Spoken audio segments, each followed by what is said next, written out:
Merci, merci Jésus, merci, merci, merci Jésus, alléluia, merci, merci Jésus, de tout cœur. Merci, merci Jésus, oh, merci, merci Jésus, merci. Merci, merci Jésus de tout cœur. Gloire à toi Jésus, gloire à toi, oh Jésus, alléluia. Gloire à toi, oh Jésus, oh, gloire à toi, oh Jésus de tout cœur.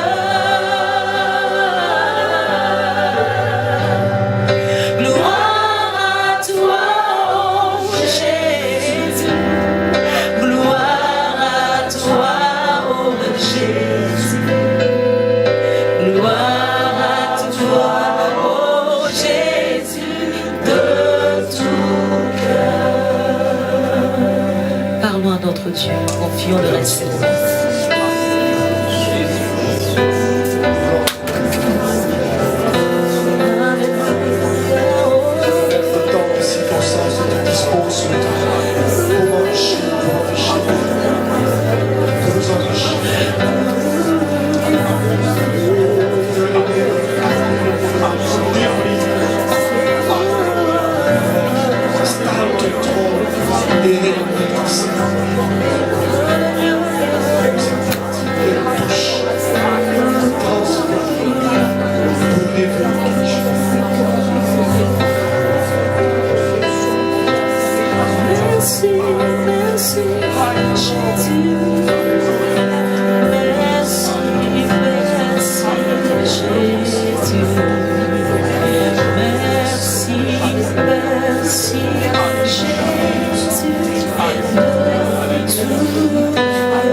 Alléluia. Gloire à notre Dieu. Nous pouvons rouvrir les yeux et nous disposer pour écouter notre Dieu. Je vais commencer avec cette anecdote qui a été racontée un jour. C'était je crois un acteur très célèbre qui célébrait, on va dire, tous les grands prix qu'il avait reçus, etc. Et puis à un moment donné de la cérémonie, quelqu'un a demandé, puisqu'il avait une très belle diction, qu'il lise le psaume 23. Et donc il a pris le psaume 23 avec sa voix bien grave, son intonation parfaite, puis il a lu jusqu'à la fin. Et quand il a fini de lire, tout le monde s'est tenu debout pour acclamer. Et quand il a fini, il a demandé si quelqu'un dans l'assemblée voulait lire aussi à la suite, peut-être pour ridiculiser cette personne, on ne sait pas. Et puis il y a une vieille personne dans l'assemblée qui a levé la main et qui a pris le psaume 23. Quand il a fini de lire, les gens pleuraient dans la salle. Et l'acteur, quand il a pris la parole après, il a dit: moi j'ai lu le psaume 23 techniquement, mais lui il connaît le bon berger. Celui qui vient de lire là, il connaît le bon berger. Et quand il a lu, ça a touché nos cœurs. Alléluia. Vous voyez pourquoi la connaissance de Dieu est importante dans l'adoration. Tu peux dire des mots, tu peux lire le psaume 23. L'Éternel est mon berger. Tu peux élever ta voix. Mais si l'Éternel n'est rien pour toi, il n'est pas ton berger, tu ne lis que des mots, ça ne va pas toucher la vie. Mais quand tu sais qu'il est ton berger, quand ta voix s'élève, c'est même pas pour démontrer des choses. C'est juste proclamer du fond de ton cœur ce qu'il représente pour toi. Ça touche forcément. Ça touche forcément. Parce que le Saint-Esprit, Dieu est honoré par de telles choses. Et il agit. Alléluia. Je veux juste lire la phrase d'introduction et on va revenir à la lecture du psaume 19 qui est le texte qui appuie cette partie. L'adoration ne commence pas avec la musique. elle commence avec Dieu. Alléluia. Ça ne commence pas avec la musique. Ça ne commence pas avec nous-mêmes. Ça commence avec Dieu. C'est lui que nous devons découvrir, chercher à connaître. Et quand nous l'avons connu, notre vie change. Nous devenons des personnes qui ont des torrents de vie en eux. Donc c'est de Dieu qu'il s'agit. Il faut être à l'aise quand on parle de Dieu. Si tu n'es pas à l'aise quand on parle de Dieu, c'est que ta vie est beaucoup focalisée sur toi-même, beaucoup focalisée sur tes capacités. Voilà. Mais l'adoration, c'est focalisé sur Dieu. Donc c'est de lui qu'on doit parler. C'est lui qu'on doit montrer. Et puis quand le Saint-Esprit a révélé Dieu, Jésus-Christ à ton cœur, ta vie ne peut plus être la même. Lisez l'évangile de Jean. Beaucoup de vies ont été changées, transformées par un simple contact vrai et réel avec Jésus-Christ. Donc l'adoration ne commence pas avec la musique. Elle commence avec Dieu. Et c'est pourquoi on parle de Dieu. Qui il est. Qu'est-ce qu'il veut, qu'est-ce qu'il désire. C'est ça qui va nous préoccuper. C'est ça qui est l'élément le plus important. Qui a déjà avec sa Bible, rien qu'en lisant sa Bible, retrouvé le sourire ou la joie de vivre. Alléluia. Il dit c'est plus précieux que l'or. C'est plus précieux que l'argent. Tu cours après l'argent tous les jours, mais vous courez aussi après la connaissance de Dieu tous les jours, parce que c'est plus précieux que tout ça. Alléluia. On va revenir donc au support. Donc qu'est-ce que ce texte nous a permis de découvrir? Il nous a permis de découvrir que pour connaître Dieu, il y a deux éléments. Il y a la nature, il y a ce qu'il a créé, qui est un langage, et puis il y a la Bible, la parole de Dieu, qui est aussi un langage. Et puis il y a des obstacles. Et puis, quand on sait éviter ces obstacles et se laisser influencer par la parole de Dieu, l'adoration sort. Alléluia du cœur. Alléluia. Amen. Donc, on va voir dans cette partie que Dieu existe. On peut le connaître. C'est possible de le connaître. Alléluia. C'est Dieu lui-même qui se fait connaître. Ça aussi, c'est déterminant. C'est pas à nous de dire, on est là, bon, Dieu, mais il peut être comment? Ah, il peut être comme ça, il peut être comme ça, on peut l'adorer comme ça, on peut l'adorer comme ça. Non. C'est lui-même qui dit, voilà comment je suis, voilà comment il faut m'adorer. Voyez, c'est très très différent de notre façon humaine de voir les choses. Donc, Dieu existe. N'en doute jamais. Il existe. On peut le connaître. On peut le connaître.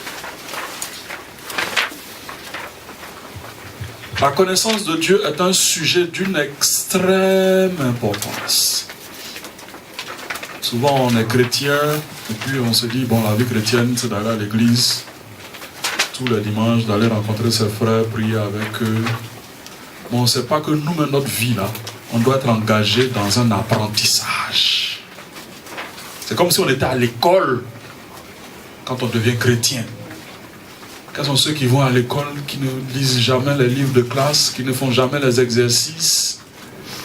Je dis, engage ta vie. Je ne dis pas les premiers mois ou les 3 mois de l'école des adorateurs. C'est ta vie qui doit être engagée dans un processus d'apprentissage de Dieu, de la connaissance de Dieu.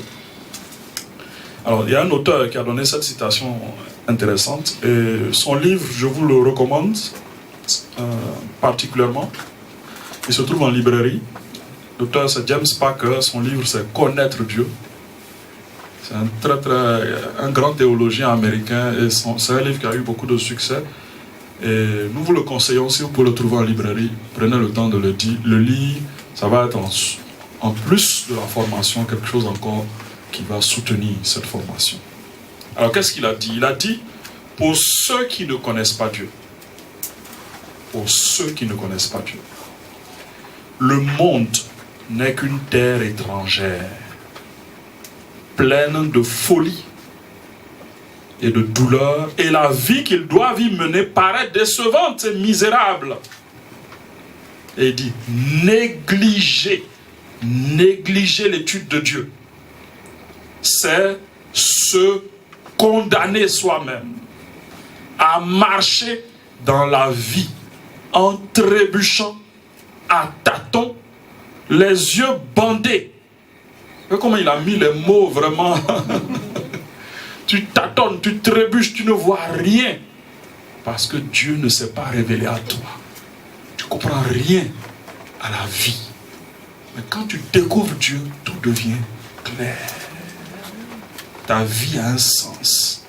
Tu ne prends pas le chemin de mettre une fin à ta vie parce qu'il y a ceci, il y a ceci qui ne marche pas. Tout devient clair. Alléluia. Les yeux bandés sans pouvoir s'orienter ni se faire la moindre idée de ce qui est autour de soi. C'est un aveuglement spirituel. Quand on néglige la connaissance de Dieu, on est aveuglé. Et quand on est aveuglé, on apprécie mal les choses.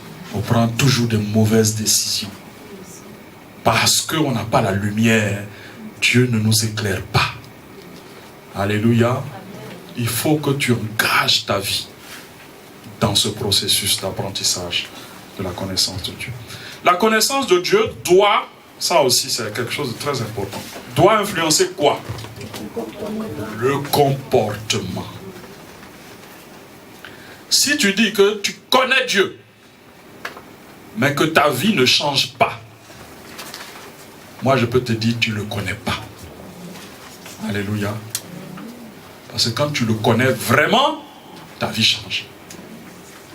Si ta vie n'a pas changé, c'est que tu ne l'as pas vraiment encore rencontré. Donc, c'est le même auteur, James Packer, qui fait la différence ou la petite nuance entre ces deux mots. Connaissance de Dieu et puis connaissance sur Dieu. Vous voyez la petite nuance qu'il y a entre les deux? Je connais des choses sur Dieu. Je peux prendre le micro et dire, Dieu est bon. Dieu est puissant. Dieu est saint. Je peux citer des choses. Mais dès que j'ai un petit problème dans ma vie, mon cœur bat à toute vitesse, je suis en train de chercher toutes les occasions d'être chemin détourné parce que je suis dans des problèmes. J'ai peut-être besoin d'argent. On me propose quelque chose qui est malhonnête. Je sais que Dieu est grand, je sais que Dieu est saint, je sais que Dieu est puissant. Mais ça ne change pas ma façon de vivre. Quand je vois quelque chose de malhonnête, je m'engage dedans. La connaissance que j'ai là, ce n'est pas connaissance de Dieu, c'est connaissance sur Dieu. Maintenant, comment on fait pour que notre connaissance soit connaissance de Dieu? Parce que c'est là où la connaissance de Dieu va vraiment arriver. Comment on fait? La connaissance sur Dieu est une connaissance intellectuelle. La connaissance de Dieu est celle qu'il faut rechercher. C'est une connaissance profonde qui change le comportement et pousse à fuir le péché. La connaissance de Dieu vient par, qu'est-ce qu'il écrit? L'action du Saint-Esprit. Et pas seulement par l'action du Saint-Esprit, elle arrive quand l'homme s'engage dans un effort personnel de méditation. Donc, la connaissance de Dieu, ce n'est pas quelque chose de mystique. C'est-à-dire, tu fais jeûne et prière, puis un jour à l'église, ça tombe sur toi, et puis maintenant tu connais Dieu. Ça ne marche pas comme ça. Là, c'est le diable qui fait des choses comme ça. Dieu ne le fait pas comme ça. Voilà. Ton cœur désire le connaître. Tu désires le rencontrer, le trouver. Ça s'exprime dans toutes tes prières. Et puis le Saint-Esprit vient. Et puis fait le travail. Alléluia. Donc voilà comment la connaissance de Dieu arrive. Il faut que Dieu intervienne. Si Dieu n'intervient pas, tu ne pourras pas le connaître. Mais si toi-même tu ne le désires pas, tu ne t'engages pas dans un processus où la Bible représente quelque chose pour toi, pour ta vie, Ce n'est pas juste le livre qu'on prend quand on va à l'église le dimanche. C'est ta boussole pour la vie. C'est ça qui détermine ta vie. Quand la Bible prend une telle importance dans ta vie, forcément ta vie change. Parce que le Saint-Esprit se révèle à ton cœur. Et puis ta vie ne peut plus être la même. Alléluia. On prend la Bible comme un accessoire pour la vie. Voilà. On lit de temps en temps quand on en a envie. Bon, non. La connaissance de Dieu ne va pas arriver si ça ne devient pas ton livre de vie. Alléluia. Donc, Dieu existe, on peut le connaître. Et la connaissance qu'il faut désirer, c'est la connaissance de Dieu, pas la connaissance sur Dieu. Et la connaissance de Dieu arrive par l'action du Saint-Esprit et par nous-mêmes, notre travail personnel de chercher Dieu dans sa parole, dans la prière.